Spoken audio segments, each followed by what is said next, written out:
Hola. Can you hear me? Yes. What was that? I'm coming to you live from Playa del Carmen from my Airbnb kitchen. This will be the first of many videos that we do with Lucy to introduce y'all to my amazing boss and the work that she does, the lifestyle that she has, which I am vicariously living through.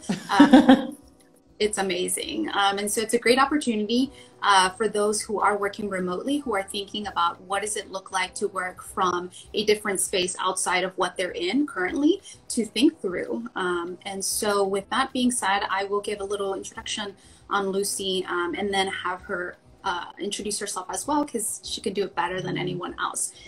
So Lucy Flores did spend most of her career in the political realm. She made a lot of strides in the Democratic Party, as well as with many Latinas.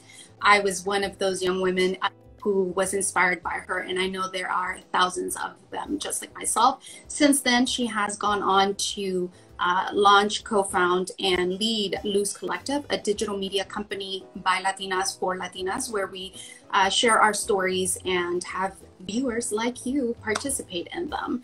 And so we're so excited to launch this series where we get to go inside the life of Lucy Flores as a digital nomad, what that entails, and how you can also participate and do it yourself potentially. So with that said, I'll turn it over to you, Lucy, to introduce yourself, tell us a little bit about yourself and why you made this move, why you moved over to Tulum and Playa del Carmen. Yeah, for sure. So thank you. That's super sweet. It's like always so weird to hear people talk about me and say those nice things. So I really appreciate it. And, you know, I was going to say, it was interesting when you said, you get to live vicariously through what I'm doing. Because in my mind, I was also thinking like, you have to deal with it too, you know, because there's definitely been some challenges involved.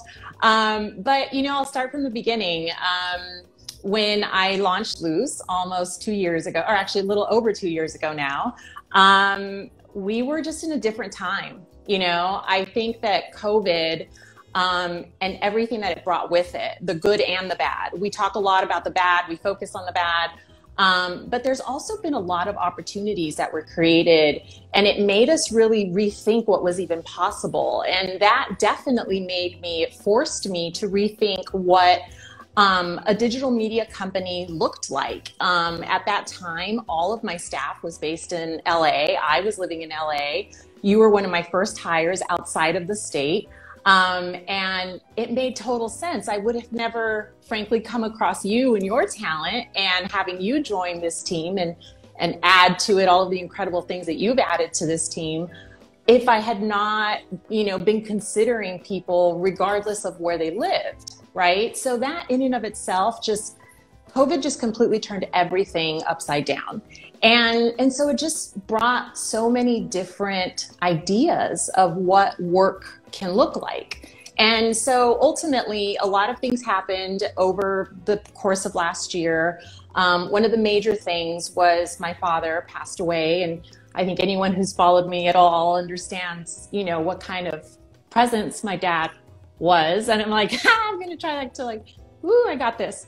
But, you know, that was just like a ridiculously hard thing to go through, especially during COVID. So I packed up my stuff in LA.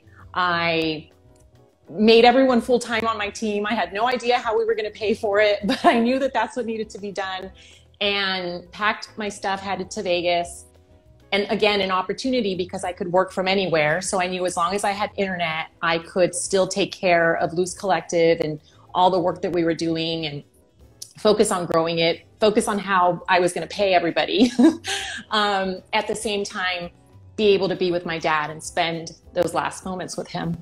So, you know, once he passed on October 2nd, it opened up a whole nother question, like what next, you know, where I've now discovered that I can not only run my business, not only depend on incredible people that are working for me and that are on our team, but that I could, you know, essentially base myself anywhere.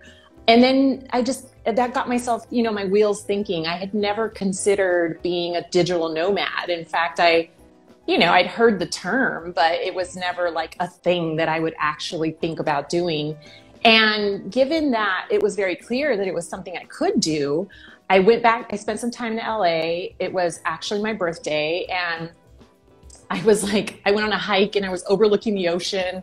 And I was just thinking, you know, I was still dealing with the loss of my dad. And I was just thinking, I just really need to be like somewhere. And I need to like take some time to grieve and just be with myself. And then I also felt like I really wanted to be closer to my dad and feel like connected to my dad's roots. And so I thought to myself, I need to go to Mexico. But where my dad's from doesn't have a beach. So I was like, okay, Dad, we're going to have to go a little further because I need a beach. So, you know, in my mind, I had Tulum. And literally like a couple days later, I was on the internet like at 2 a.m. looking at Airbnbs. I looked at flights to make sure that it wasn't going to be some crazy enormous amount of money to fly there. And once I saw how incredibly cheap it was to fly to Mexico, I was like, oh yeah, I'm doing this.